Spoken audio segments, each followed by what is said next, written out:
নির্দেশে, কার অঙ্গুলি হেলনে দুর্যোধন দুঃশাসন শকুনির পাশা খেলা করে বাংলাকে জয় করা যাবে না বাদ দিয়েছে। আগে 54 লক্ষ ভোটারের নাম আগেই ডিলিট করে দিয়েছে এবং সেটা দিল্লি থেকে এআই থেকে করেছে সিইও অফিসে বসে বিজেপির কোনো একজন আইটি অফিসার।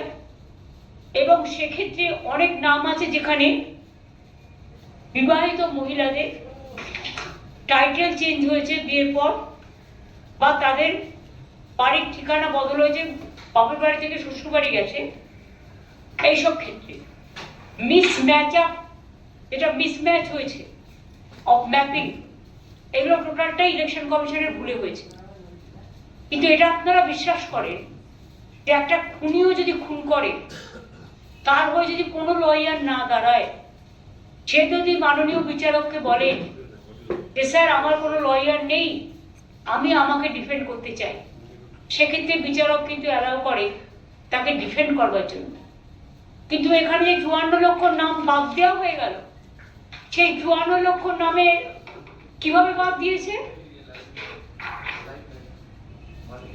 বলছি, ইয়ারও নাকি বাদ দিয়েছে। কোনো ইয়ারও এটা জানে না,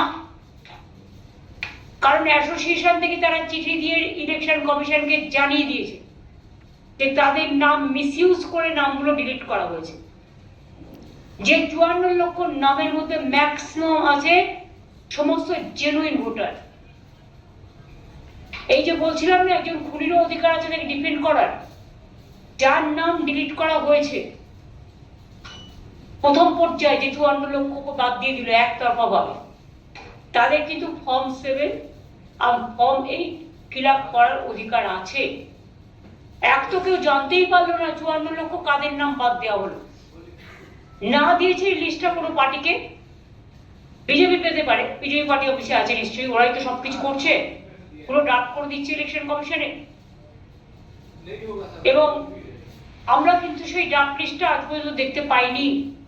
যাদের নাম ডিলিট করেছে 54 লাখ, তাদের নামের ডেটা কাউকে দেওয়া হয়নি।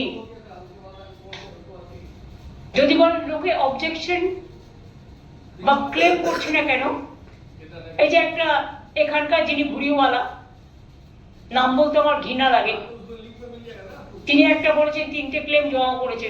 সত্যি কি তাই?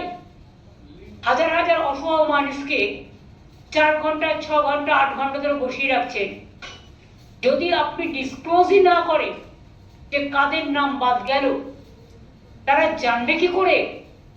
তারা তো নিশ্চিন্তে আছে যে আমার নামটা হয়তো আছে। গত পরশুদিন ড্রাফট লিস্ট বেরিয়েছে, এতদিন কিচ্ছু বেরোয়নি। এবং সেই ড্রাফট লিস্টও যদি দেখে, সবার পক্ষে অত কোটি কোটি পাতা খুঁজে নিজের নামটা কতদূর দেখা সম্ভব? অনেক অসহায় মানুষ আছে, সাধারণ মানুষ আছে, আমি জানি না, কিন্তু 54 লক্ষ নাম বিনা কারণে, বিনা কারণ দর্শানোর সুযোগ নেই, বেআইনি ভাবে অনৈতিক ভাবে বাদ দেওয়া হয়েছে। মহিলাদের টার্গেট করা হয়েছে, যে মহিলারা বিয়ে করে শ্বশুর বাড়ি গেছে, পদবি চেঞ্জ করেছে। অনেক লোককে বাদ দেওয়া হয়েছে যারা বাড়ি শিফট করেছে। আজকে 2002, এমনিতে তো ম্যাচটা মিসম্যাচ, এটা ইলেকশন কমিশনের সবচেয়ে বড় ব্লান্ডার। মানুষকে নিয়ে খেলা করেছে বিজেপির স্বার্থে আর নিজের পরিবারের স্বার্থে, মানুষকে নিয়ে খেলা করেছে।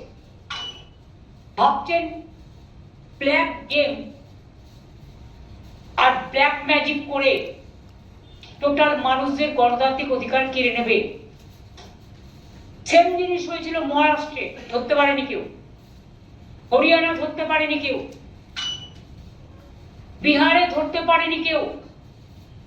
এবং যখন ধরা পড়েছিল ফাইনাল লিস্ট বেরোনোর পর, তখন কিন্তু আর কোনো জাস্টিস পাওয়া যায়নি। তার কারণ ফাইনাল লিস্ট হয়ে গিয়ে সঙ্গে সঙ্গে নোটিফিকেশন জারি করে দিয়েছিল ইলেকশন কমিশন। ইলেকশনে পর্যন্ত হেয়ারিং হবে বলে দিয়েছে হঠাৎ করে। এটা হোয়াটসঅ্যাপ ইলেকশন কমিশন, সব হোয়াটসঅ্যাপ বিজেপি যা বলছে উনি প্রতিদিন চেঞ্জ করছে। দিনে একটা, রাতে একটা, মধ্যবেলায় একটা, বিকেল বেলায় একটা, ভোরবেলায় একটা, ঘুমোতে যাওয়ার আগে একটা। এবং মাইক্রো অবজারভার যা কোনো স্টেটে নেই। Micro observer is not allowed in SIR rule. শুধু বাংলায় কেন, আসামে নয় কেন, ত্রিপুরায় নয় কেন এসআইআর, মণিপুরে নয় কেন, নাগাল্যান্ডে নয় কেন, মেঘালয় নয় কেন? এগুলো তো ইস্টার্নের সব বর্ডার। একমাত্র 4টে স্টেটে ইলেকশন হচ্ছে, তার মধ্যে 3টে অপোজিশন স্টেট। সেখানে তুমি এসআইআর এর নামে টোটাল ভোট বাদ দিচ্ছ একতরফা ভাবে এবং নিজেকে সুপারম্যান ভাবছো। 9-10 হাজার ফর্ম নিয়ে গেছে সব ডিলিট করার জন্য, জেনুইন ভোটারদের নাম। সব বিজেপির এজেন্সি করছে এবং বিজেপির নেতারা মালদায় নিজেরা গেছিল। আপনারা তো জানতেও পারতেন না এটা। ফাইলের পর ফাইল, বস্তায় বস্তায় কাগজ। এগুলো মানুষের অধিকার চুরি নয়, তথ্য চুরি করছে, অধিকার চুরি করছে, গণতন্ত্র চুরি করছে, মানুষকে বাঁচতে দিচ্ছে না, জীবিত মানুষকে মৃত বলে দিচ্ছে। মহিলা বাহিনী যারা কেউ শ্বশুর বাড়িতে গেছে, অনেক লোক তো আপনারা আছে, কেউ কি চিরকাল এক বাড়িতে আছেন, এক পাড়া থেকে আরেক পাড়ায় অনেকে শিফট হয়ে গেছেন। তার আগে হয়তো একটা সে স্লাম এরিয়ায় থাকতো, এখন সে একটা 2 রুমের ফ্ল্যাট পেয়ে গেছে। আপনারা সবাই সাংবাদিকরা বলুন না, আপনারা সবাই কি এক জায়গায় থাকতেন? থাকতেন না। কেউ কেউ তো বাড়ি চেঞ্জ করতেই পারে, it is there moral right. আর কেন বাংলার ব্যাপারে ডোমিসাইল সার্টিফিকেট গভর্নমেন্টের সমস্ত ডকুমেন্ট ক্যান্সেল করে দিচ্ছে, তাহলে বিহারে যেটা অ্যালাউ হচ্ছে বাংলায় অ্যালাউ হচ্ছে না কেন? কার নির্দেশে, কার অঙ্গুলি হেলনে? দুর্যোধন দুঃশাসন শকুনির পাশা খেলা করে বাংলাকে জয় করা যাবে না। মানুষ মৃত্যুঞ্জয়, মানুষকে অসময়ে, জীবিত মানুষকে মৃত দেখাবে না।